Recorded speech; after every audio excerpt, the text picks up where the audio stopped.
آج D G S P R کا اس حوالے سے رد عمل بھی آیا. سارا دن جو ایک نقطہ تھا وہ جسٹس وقار سیٹھ کا، اس پر بھی بات ہوتی رہی. D G S P R کی طرف سے کیا کہا گیا؟ آج کے جنرل پرویز مشرف سے متعلق تفصیلی فیصلہ کے بعد جو 17 دسمبر کو مختصر فیصلہ آیا تھا، اس کے رسپانس میں جو خدشات کا اظہار کیا گیا تھا، وہ آج کے تفصیلی فیصلے سے وہ خدشات صحیح ثابت ہو رہے ہیں. آج کے فیصلے بالخصوص اس میں استعمال کیے گئے الفاظ انسانیت، مذہب، تہذیب اور کسی بھی اقدار سے بالاتر ہیں. ملکی سلامتی کا ایک اہم ادارہ ہوتے ہوئے ہمیں اس کمپلیٹ پکچر کی ویزیبلٹی ہے کہ کس طریقے سے پاکستان کو داخلی طور پر کمزور کرنے کی کوششیں ہوتی رہیں اور ابھی بھی ہو رہی ہیں، اور اس کا فائدہ اٹھاتے ہوئے جو بیرونی خطرات ہیں وہ کیسے امپلیمنٹ ہو سکتے ہیں. اب ان حالات میں چند لوگ اندرونی اور بیرونی حملوں سے ہمیں اشتعال دلاتے ہوئے آپس میں بھی لڑانا چاہتے ہیں اور اس طریقے سے پاکستان کو شکست دینے کے خواب بھی دیکھ رہے ہیں. ایسا انشاءاللہ نہیں ہوگا. اگر ہمیں تھریٹ کا پتہ ہے تو ہمارا رسپانس بھی ان پلیس ہے. اگر ہم بیرونی حملوں کا مقابلہ کر سکے، اندرونی جو دہشت گردی تھی اس کا مقابلہ کر سکے، تو انشاءاللہ جو موجودہ ڈیزائن ملک دشمن قوتوں کا چل رہا ہے اس کو بھی سمجھتے ہوئے اس کا مقابلہ کریں گے.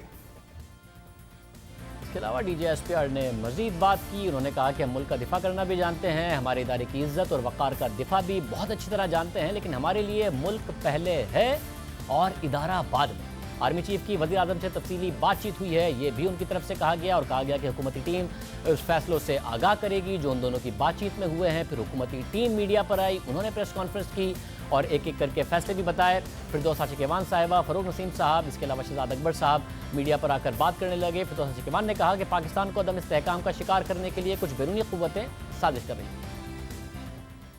اس فیصلے کے آنے سے الٹیمیٹلی آپ دیکھ رہے ہیں کہ پاکستان کو عدم استحکام کا شکار کرنے کے لیے کچھ بیرونی قوتیں جو سازشیں کر رہی تھیں، اور ان سازشوں کے اندر کچھ اعلی کار جو لوگ بنے ہیں، حکومت پاکستان، افواج پاکستان، ہر سازش کو عوام کی طاقت سے ملیہ میٹ کرنے کے لیے پرعزم ہے. سازش کا ذکر کر رہی تھی. اس کے علاوہ وزیر قانون بیرسٹر فروغ نسیم نے کہا کہ جسٹس وقار کی آبزرویشن کو دیکھتے ہوئے وفاقی حکومت سپریم جوڈیشل کونسل سے رجوع کرے.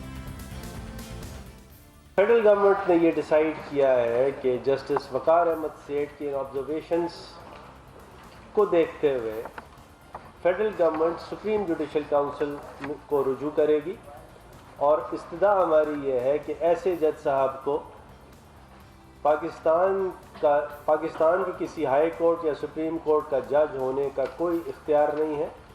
ہی از انفٹ.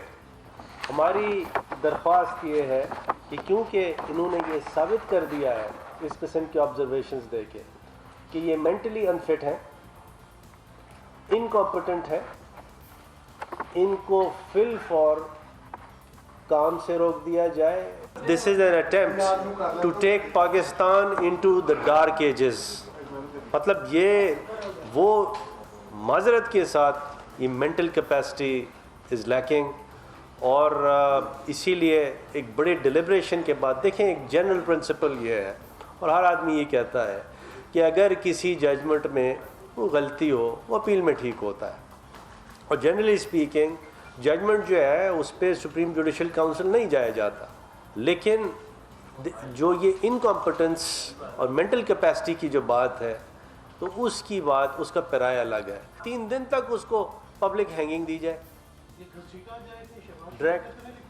گاڈ نوز کس نے، میں اس پہ کچھ نہیں کہوں. جس نے لکھوایا ہے وہ پاکستان کا دوست نہیں. حکومت فیصلے میں سازش کی بات کر رہی ہے. سپریم جوڈیشل کونسل جسٹس وقار کے خلاف جا رہی ہے. ساتھ کہہ رہی ہے جس نے یہ چیز لکھوائی وہ پاکستان کا دوست نہیں ہے.